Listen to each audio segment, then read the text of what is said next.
В 21 веке электричество стало неотъемлемой частью жизни общества. В этой связи сегодня приоритет отдан строительству гидроэлектростанций и развитию возобновляемых источников энергии. Несмотря на то, что Кыргызстан считается страной богатой на водные ресурсы, вопрос полного обеспечения государства электроэнергией остается актуальным.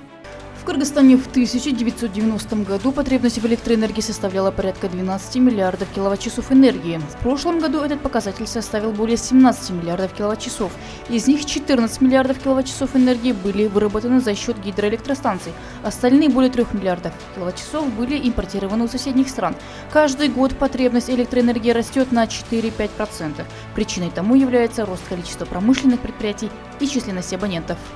В этой ситуации возникла необходимость строительства новых ГЭС и обновления старых. Но сколько бы ни проводились реконструкции, устранить существующий дефицит гидроэлектроэнергии только такими мерами невозможно. Поэтому в настоящее время строятся новые гидроэлектростанции. В общем энергокольце дополнительно появится более 7 мегаватт электроэнергии благодаря строительству ГЭС «Сокулук номер 3». Сейчас ведется активное строительство нового энергообъекта. Проведены трубы протяженностью 5 километров, это более 30% от всей длины. Все строительные работы идут по графику.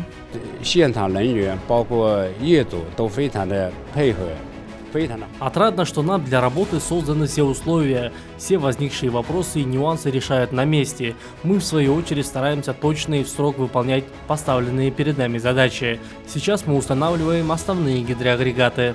Возводить здесь новую ГЭС начали с сентября прошлого года, и по прогнозам ввод в эксплуатацию нового энергообъекта запланирован уже на май этого года. Как вы знаете, строительству малых гидроэлектростанций со стороны государства уделяет особое внимание. Тем самым сейчас намного быстрее решается вопрос выдачи земельных участков и разрешительных документов. Для малых ГЭС достаточно рек, даже небольших. Таким образом, при строительстве малых гидроэлектростанций наши водные ресурсы не расходуются попусту. При строительстве малых гидроэлектростанций весьма важно содействие местных властей, отметил глава государства, говоря о современной энергетике страны. В регионах, где ведется возведение малых ГЭС, фиксируются случаи создания препятствий со стороны местного населения, перекрывает дороги и мешает работе строителей под предлогом загрязнения воды. Глава государства призвал жителей не препятствовать возведению, учитывая, что работы ведутся днем, а утром можно запасаться чистой водой. Потерпите временные неудобства в течение 3 месяцев. Строительство продлится максимум 3 месяца. Зато построенные ГЭС будут служить нашему государству, вам и будущим поколениям всю жизнь. Кыргызстан импортирует 3 миллиарда киловатт-часов электроэнергии, закупая ее по 3 сома 50 тыинов за 1 киловатт-час, тогда как население платит 1 сом 11 тыинов. Разница покрывается за счет госбюджета, на что ежегодно уходит 8,5 миллиарда сомов.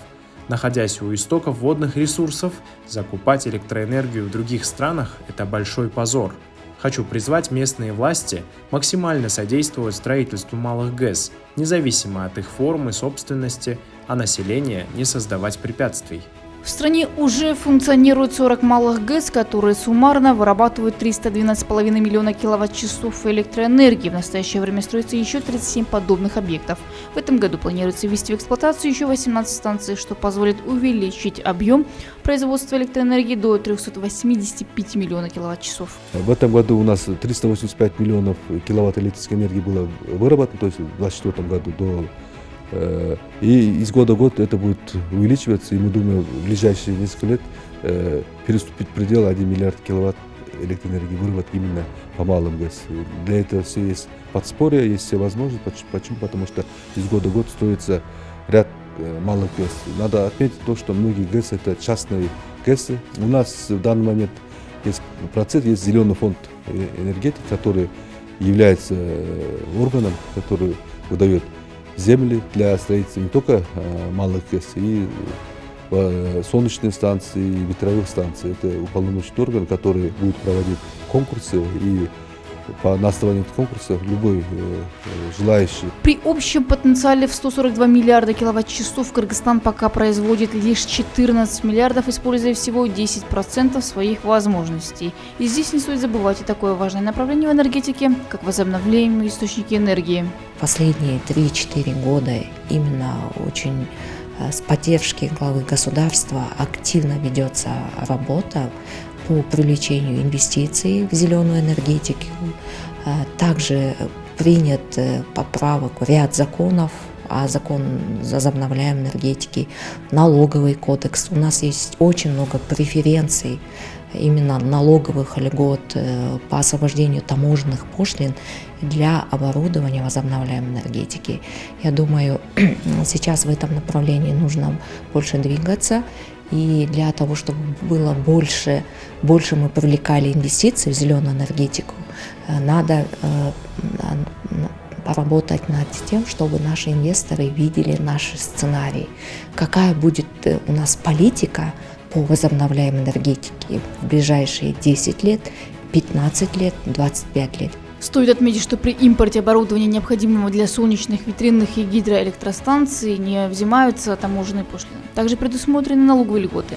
Малые ГЭС отличаются от обычных гидроэлектростанций тем, что не требуют для работы крупных гидротехнических сооружений, что сокращает как сроки строительства, так и стоимость, а также упрощает процесс получения документов в разрешительных системах страны.